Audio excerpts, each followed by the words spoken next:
Hello guys, welcome to maths universe. आप सभी का वेलकम है मेरे चैनल मैथ्स यूनिवर्स में। हमने जो कल की वीडियो पे आया था, हमने कल की वीडियो में क्या क्या पढ़ा था। हमने क्वेश्चन करे थे एक्सरसाइज 9.1 के क्वेश्चन 11 तक। आज हम स्टार्ट करेंगे क्वेश्चन 12 तक और हम ये वाली एक्सरसाइज कंप्लीट करेंगे। चैप्टर 9 में बेसिकली आपकी सिर्फ एक ही एक्सरसाइज है 9.1। हम वही कंप्लीट करेंगे। इसमें जितने भी क्वेश्चन है सब इम्पोर्टेंट है, एग्जाम में आते हैं। बस आपको पता होना चाहिए line of site, angle of elevation and angle of difference. और वर्ड प्रॉब्लम्स है सारी, इसलिए हर क्वेश्चन की जब भी क्वेश्चन करने जाओ तो पहले उसकी जो क्वेश्चन है आपके उसकी लैंग्वेज अच्छे से समझ लेना, आपकी वर्ड प्रॉब्लम। ठीक है, तो हम आ जाते हैं अपने 12th क्वेश्चन में। बेसिकली आपका 12th क्वेश्चन क्या कहता है। 12th question है, from the top of a 7-meter high building, the angle of elevation of the top of a cable tower is 60 and angle of depression is 45. अब इसमें दो angle बन रहे हैं, angle of elevation and angle of depression. Basically हमारे पास एक building है और एक केबल टावर। ठीक है, जो बिल्डिंग है उसकी हाइट आपको दी गई है 7 मीटर। इसको यहाँ से ज्वाइन करें क्योंकि इसमें एंगल ऑफ डिप्रेशन बन रहा है, जो एंगल नीचे को आ रहा है। एंगल ऑफ डिप्रेशन क्या होगा, जो हॉरिजॉन्टल लाइन से नीचे की तरफ है वो है angle of depression. Angle of depression आपको बन रहा है 45 degree and angle of elevation जो ऊपर को जा रहा है वो बन रहा है आपका 60 डिग्री। ये बेसिकली 45 डिग्री बन रहा है जो इधर को। नेमिंग कर देते हैं A B C triangle D, इसको नेम दे दो ई। समझ में आ गया आपको क्वेश्चन। हमें फाइंड करनी है height of the tower, means आपको ये टावर को सी डी फाइंड आउट करना। तो अब हम इसको सॉल्व करते हैं।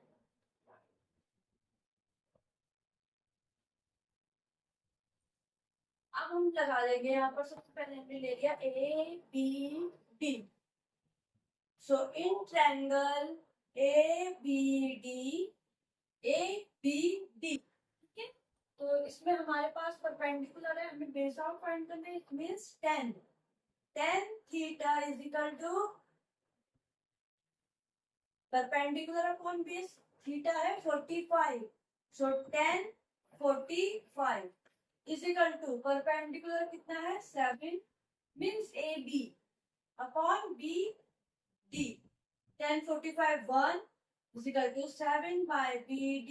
It means BD is equal to हो गया 7 मीटर। अब लेंगे हम इन ट्रायंगल ACE, ACE ये वाला ट्रायंगल।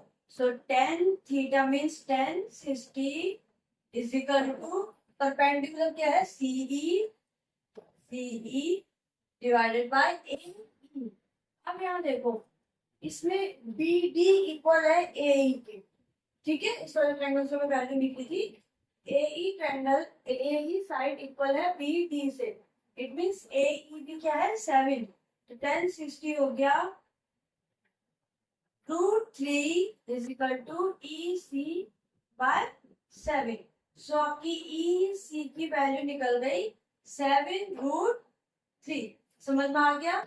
अब यहाँ देखो, हमारे पास बी डी की वैल्यू है 7 मीटर, ए ई की वैल्यू है 7 मीटर, ई डी की वैल्यू है 7 मीटर और ई सी की वैल्यू है 7√3। बट हमें फाइंड क्या करना है सी डी। सी डी निकालने के लिए क्या हो जाएगा, सी डी फाइंड आउट करना है ना। सी डी कैसे फाइंड आउट होगा, c e plus e d. Value put कर लेते हैं 7√3 प्लस 7 मैंने यहाँ पर कॉमन ले लिया। आपका आंसर आ गया √3 प्लस 1 मीटर। ये आ गया आपका आंसर। समझ में आ गया आपको कैसे हमने सॉल्व करा। अब इस क्वेश्चन में एंगल ऑफ एलिवेशन और एंगल ऑफ डिप्रेशन भी है। तो जब भी आप बुक से पढ़ के ड्रॉ बना रहे हो तो कंफ्यूज मत होना। एंगल ऑफ डिप्रेशन हमेशा हॉरिजॉन्टल लाइन से नीचे बनता है और एंगल ऑफ एलिवेशन हमेशा ऊपर की तरफ है। ठीक है, तो समझ में आ गया आपको 12th क्वेश्चन। अब आ जाते हैं हम अपने 13th क्वेश्चन पर।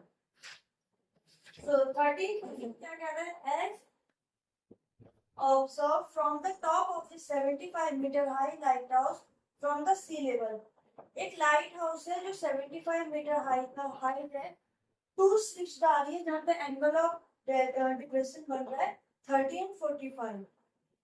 ठीक है, और find the distance between the two ships. हमें शिप्स के बीच की डिस्टेंस फाइंड आउट करना है। सबसे पहले ड्रॉ बना लेते हैं। ये कोई लाइट हाउस है। ठीक है, लाइट हाउस की हमारे पास हाइट दी गई है 75 मीटर।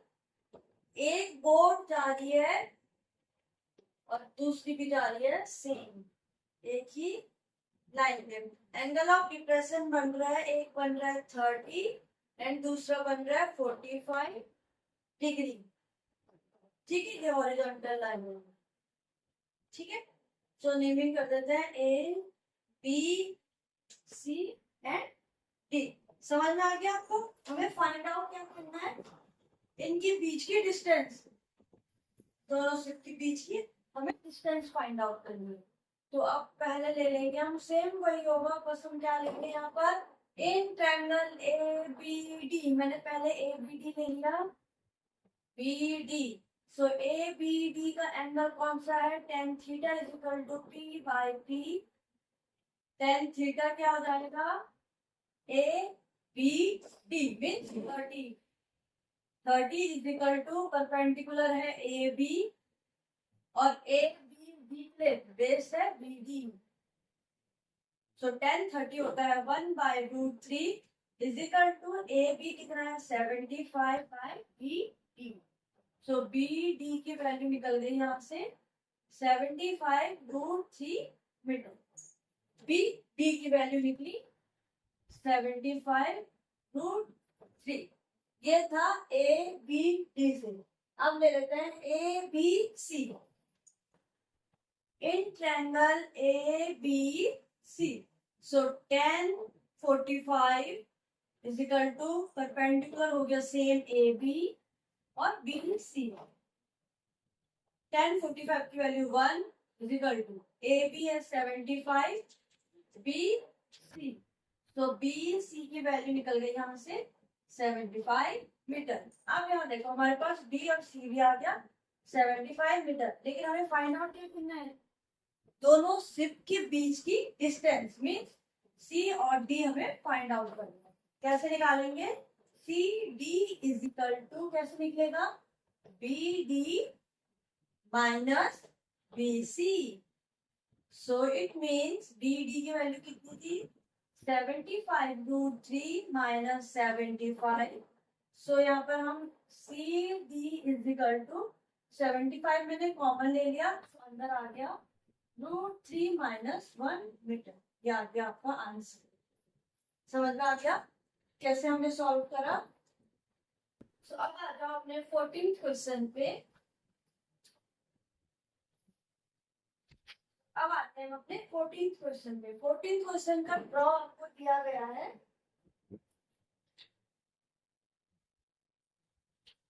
पहले ड्रॉ बना लेते हैं, फिर मैं ड्रॉ में समझाऊंगी। ठीक है, इसमें 2 एयर बैलून जा रहे हैं।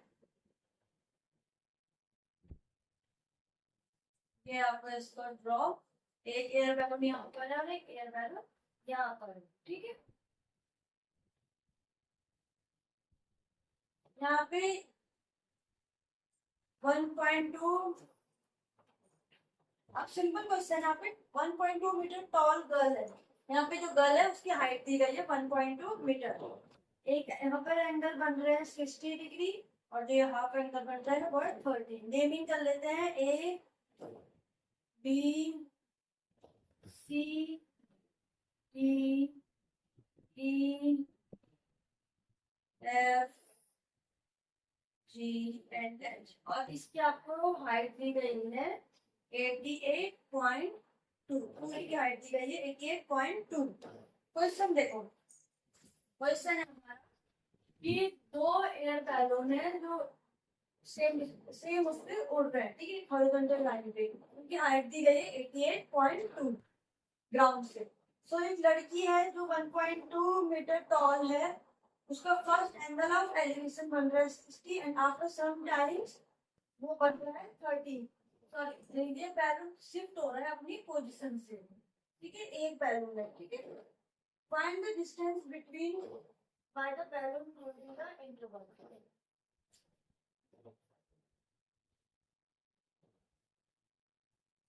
तो क्वेश्चन क्या है कि ड्रॉ हमने बना लिया है। क्वेश्चन है एक बैलून, हॉट एयर बैलून एक उड़ रहा है कितनी हाइट पे, ग्राउंड से 88.2 मीटर की हाइट पे उड़ रहा है, ठीक है। एक लड़की है जो कितनी टॉल है, 1.2 मीटर टॉल है, यहाँ पे लड़की का हमने बना रखा है, यहाँ पे एक लड़की है, वो एंगल ऑफ एलिवेशन बन रहा था उसका पहले 30, बैलून थोड़ा दूर है फिर उसका बना 60। समझ में आ गया? तो हमें इनके बीच की डिस्टेंस फाइंड आउट करनी है, दोनों एंगल्स के बीच की, ठीक है। तो हम पहले ले लेंगे एक एंगल ए सी ई ले लिया पहले मैंने, ठीक है, ए सी ई, ए सी ई, ठीक है। So a c e means 10 60 is equal to a e divided by e c. समझ में आ गया? 1060 होता है √3 ए ई। सो ए ई की वैल्यू कैसे निकलेगी, A F minus e F, A F minus e F, तभी तो ए ई निकलेगा हमारा, डिवाइडेड बाय ई सी। सो ये बन गया √3 e c is equal to a f की वैल्यू है 88.2 माइनस ई एफ की वैल्यू 1.2। सो पहले ने माइनस कर लेंगे 0, 7 87.0 √3 EC. So EC is equal to 87 by √3। समझ में आ गया आपको?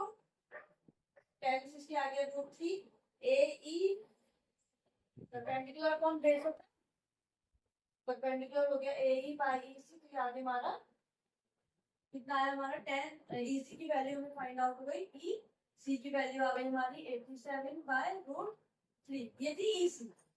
अब ले लेंगे हम c b g, in triangle c b g, आप बी सी डी कुछ भी लिख सकते हैं, ठीक है। तो सिंपल मैं लिख लेती हूँ बी सी डी, बी सी जी।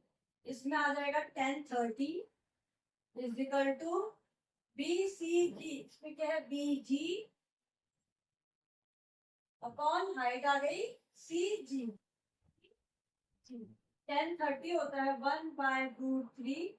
अब बी जी की वैल्यू भी कैसे फाइंड आउट होगी, b h minus g h, same यही वैल्यू निकलेगी जो क्या निकली हमारी 87, ठीक है, divide by c g. So cross multiply, so हमारा सी जी निकल गया 87√3। समझ में आ गया आपको? सी जी की वैल्यू निकली 87√3 जी। तो हमारे पास सी जी भी फाइंड आउट हो गया, सी ई फाइंड आउट हो गया। तो हमें ई जी कैसे निकलेगा, तो हम निकालेंगे e g is equal to c g minus e सी।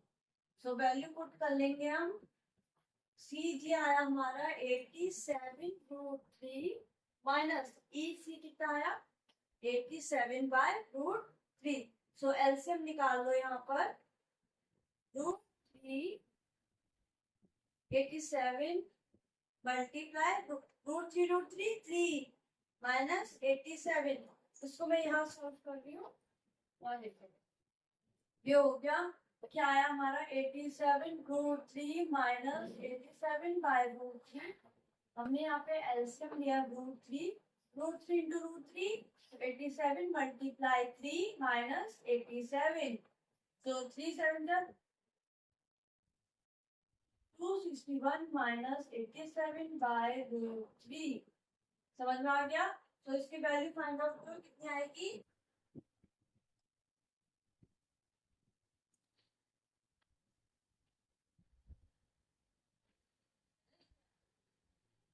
तो यहाँ पर आ गया हमारा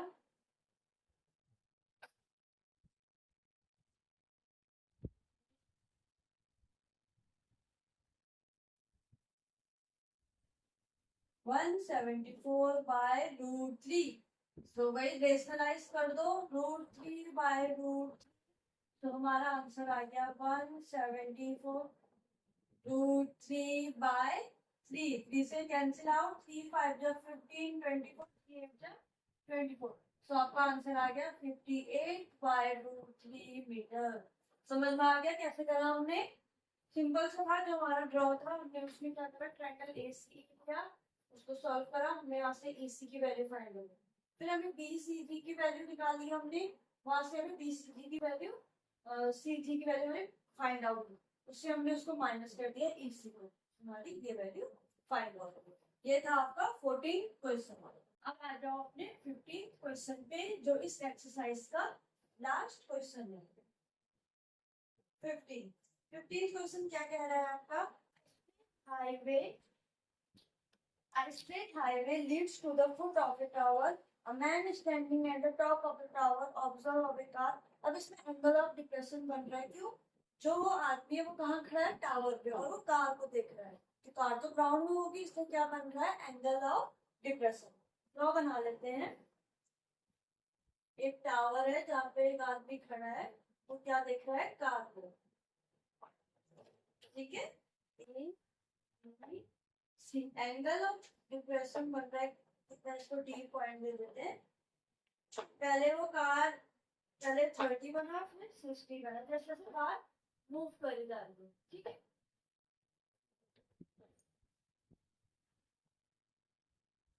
तो हमें फाइंड आउट करना है, find the time taken by the car to reach the foot of the tower from this point. हमें इसका टाइम टेकन के फाइंड आउट करना है। तो कैसे करेंगे हम? हमने ले लिया पहले in triangle A B B, B D या फिर 1060 is equal to AB by BD. It means 1060 की value √3 is equal to AB। हमें इसमें वैल्यू कुछ गिवन नहीं है AB और DB की, तो ये बन जाएगा AB by DB। ठीक है, कोई भी वैल्यू गिवन नहीं है, तो हम क्या कर लेंगे? यहाँ पे DB की वैल्यू निकाल लेंगे, AB by √3। ठीक है, ये DB मीन्स हमारे पास DB की वैल्यू आ गई AB by √3। समझ में आ गया? अब ले लो in triangle ABC, ABC means 1030 is equal to AB by BC। तो AB अपॉन BC मीन्स कैसे निकलेगा? BD plus CD। ठीक है, अब AB की वैल्यू हम यहाँ से निकाल सकते हैं। AB इज इक्वल टू क्या है? अगर हमें यहाँ पे AB की वैल्यू निकालनी है, इट मीन √3BD, यही है। पहले 1030 हो गया 1/√3, so is equal to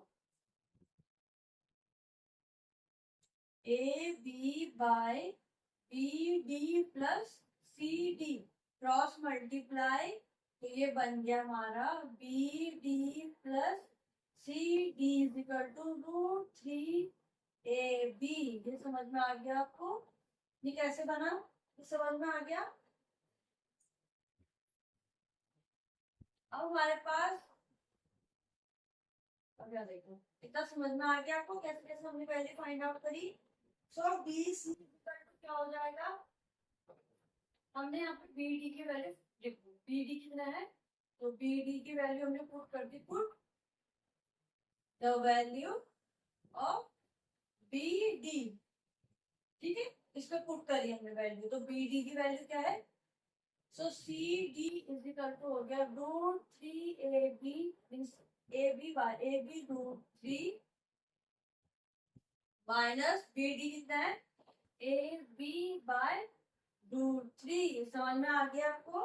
CD is equal to ये बन गया। सो हमने अगर एलसीएम ले लिया यहाँ पर √3 इंटू √3 3AB माइनस AB, सो आपकी CD की वैल्यू निकल गई 2AB बाय √3। ये आ गया हमारा सी डी इन दोनों के बीच की डिस्टेंस 2ab बाय। अब हमें क्वेश्चन में फाइंड आउट क्या करना है, टाइम टेकन। तो अब यहाँ देखो हमें निकालना है टाइम टेकन। तो टाइम टेकन हम कैसे निकालेंगे, क्वेश्चन में दिया गया है 6 सेकंड लेटर, तो टाइम दिया गया 6 सेकंड लेटर मींस तो 6 सेकंड तो टाइम हो गया और डिस्टेंस हो गई 2ab बाय रूट 3। तो हम स्पीड कैसे फाइंड आउट करेंगे, so speed is equal to distance by time. So value put कर दो 2ab by root 3 upon T. T कितना है 6,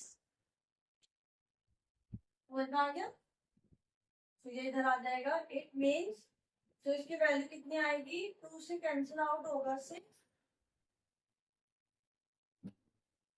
यहाँ आ जाएगा, तो ये बन जाएगा 2ab बाय 6 रूट 3, 2 से कैंसिल 3, सो आ गया ab बाय 3 रूट 3। समझ में आ गया आपको, मीटर पर सेकेंड, ये आ गया आपका इसका आंसर। और एक और चीज निकाल लिया हमें, टाइम टेकन बाय वीडी, यहाँ तक कि वहां तक पहुंचना था टावर तक, तो टावर तक कितना टाइम लेगा बीडी तक, सेम यही मेथड है। समझ में आ गया, सेम यही मेथड है, बस आप वैल्यू क्या पुट करेंगे, डिस्टेंस इसकी आएगी तो सिंपल बात है A B by root 3 divided by A B upon 3 root 3, 3 root 3। तो ए बी कैंसिल, तो आपको इसका आंसर आ जाएगा ए बी कैंसिल, तो आंसर आ गया 3 सेकेंड। समझ में आ गया आपको ये क्वेश्चन। इसमें हमने क्या करा, हमें निकालना था कि टावर है, टावर के ऊपर से एक आदमी खड़ा है जो कार को देख रहा है जो ग्राउंड में मूव हो रही है। पहले एंगल ऑफ डिप्रेशन बना 30, फिर वो बना 60 जैसे जैसे टावर के नजदीक आ रहा है। तो हमें टाइम टेकन निकालना था कि वो टावर तक कितने देर में पहुंचे, ठीक है। तो हमने same in triangle A B D लिया, पहले वहां से वैल्यू निकाली ए बी और डी बी, मैंने वैल्यू, फिर हमने ए बी सी लिया, वहां से हमने वैल्यू निकाली और हमने बी डी की वैल्यू पुट करी इस इक्वेशन में। तो बी डी की वैल्यू पुट करने के बाद हमें यहाँ से निकल गया सी डी, मीन्स इन दोनों के एंगलों के बीच की जब डिस्टेंस फाइंड आउट हो गई है, टाइम हमारे पास है, तो हम लगा लेंगे वो कितनी स्पीड से चल रहा है, A B by 3 root 3 metre पर सेकंड से। अब इसका टाइम निकालना था, इसलिए हमने ए बी बाय 3 रूट 3 रखा, तो ये तो कैंसिल आउट हो गए, मैंने यहीं पर ही कर दिया। इट मींस इसको हमें क्रॉस करना है, तो अपोजिट में आने का कैंसिल आउट हो जाएगा, बन जाएगा 3 सेकंड। तो आपकी एक्सरसाइज 9.1 में चैप्टर 9 आपका कंप्लीट हो चुका है। इसमें बेसिक क्या था आपका, समरी क्या है इस चैप्टर की आपकी, line of site, horizontal line of site, angle of elevation and angle of depression, main चीज वही थी। पूरी एक्सरसाइज ही इस चीज के ऊपर डिपेंड। तो आई होप आपको ये एक्सरसाइज समझ में आए हो, सारे क्वेश्चन समझ में आए हो। अब हम मिलेंगे अपनी नेक्स्ट वीडियो में, तब आपको पता है आपको क्या करना है, आपको लाइक शेयर एंड सब्सक्राइब करना है मेरे चैनल। Thank you.